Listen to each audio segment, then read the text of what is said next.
برہنہ یا ننگے ہونے سے بچو کیونکہ تمہارے ساتھ فرشتے ہیں، یہ بات کہاں سے ثابت ہے؟ حدیث پاک میں آتا ہے،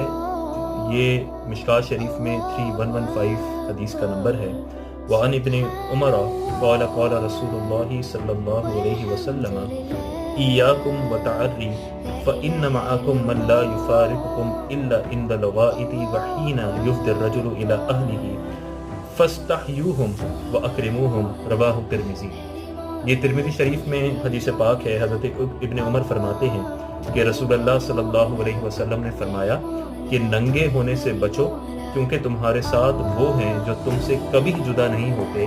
سوائے پیشاب یا پاخانہ کے، اور اس وقت کہ جب مرد اپنی بیوی کے پاس جاتا ہے تو ان سے شرم کرو اور ان کا احترام کرو۔ یعنی یہ دو وقت ایسے ہیں، علماء نے فرمایا یہاں سے غالباً کرامن کاتبین مراد ہیں جو ہر وقت انسان کا عمل لکھتے